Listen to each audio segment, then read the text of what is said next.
Out of respect, I want to try to tread lightly here.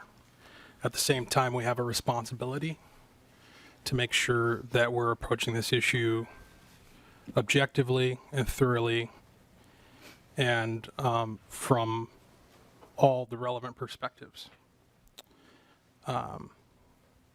So let me set a ground rule for myself, at the very least.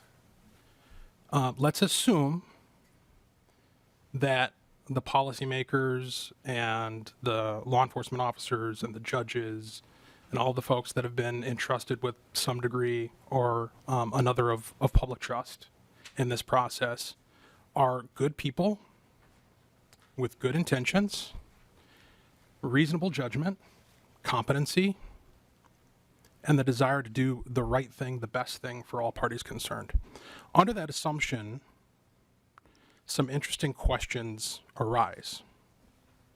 So it's been stated that these no-knock warrants are unnecessary, that they place officers and the subjects of warrants and folks who are around the situation at unnecessary and aggravated risk. Then why does anybody seek them? And that's a rhetorical question. I'm not looking for your answer. Why would officers, I mean, you just, Representative Hollins just related a story of one county issuing a warrant that was not a no-knock warrant, the county where it was being executed, taking that warrant and deciding that they wanted a no-knock warrant. They wanted it. They wanted, under the premises that have been stated here tonight, to place themselves at aggravated and unnecessary risk. Now, that doesn't make a whole lot of sense to me. Generally speaking, I'd like to think that police officers want to come home every night. So why would they actively take an extra step to try to put themselves at aggravated and unnecessary risk? I think the answer is, and also because there's another party involved here, and that's the judges.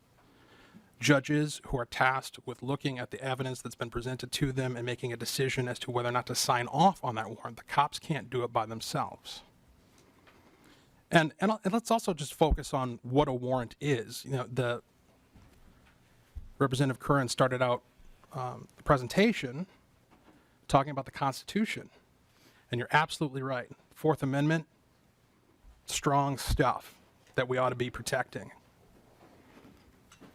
But that's what a warrant is. A warrant is saying that we have reason to encroach upon what would otherwise be protected space and even your person. An arrest warrant says that I can come find you and take you into custody and you're going to lose your freedom. Now, if there wasn't a reason for that, if there wasn't warrant for that, that would be a crime.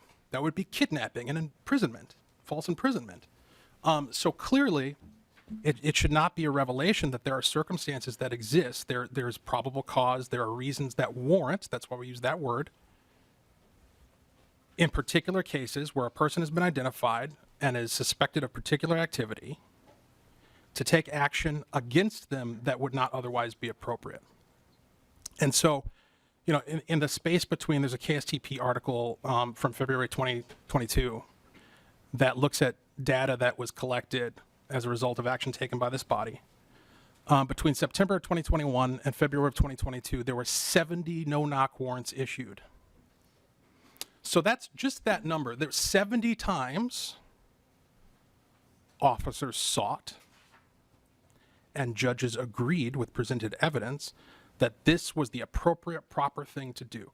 And under all of the presumptions that I started off with, that everybody's acting in good faith, everyone's reasonable, everybody's competent, rationally, they determined that of all the bad choices, of all the bad approaches to the problem, this was the least bad. Because in their judgment, having any sort of, what this says is that if we let this person know we're coming for them, they are going to take whatever amount of time they are granted to mount a defense against us, which might include taking a hostage, which will certainly most likely include arming themselves, getting at the ready, being prepared to fight. And so in order to stave that off, we're not going to give them any warning that we're coming. We're not going to announce it. 70 times in that short space, that's 5 months, I believe, officers sought that, and a judge agreed that that was the right thing to do. Of those 70 warrants, only 49 of them were executed as no-knock warrants. So officers decided that even though they had the ability to engage in what's being described as an aggravated and unnecessarily dangerous activity, they decided to pull it back, which again demonstrates professional concern, reasonableness, judgment in the moment based on the circumstances that they're aware of. What we didn't see between September 2021 and February 2022 is 70 or more people killed. We didn't see massive mayhem, death, and destruction as a result of those 70 no-knock warrants. We saw the successful execution of warrants. And you're right, we don't always get to see the benefit of the work that we do in this chamber.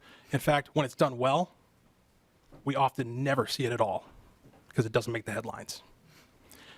I feel as though this bill is legislating to the exception. This bill is legislating to the headlines.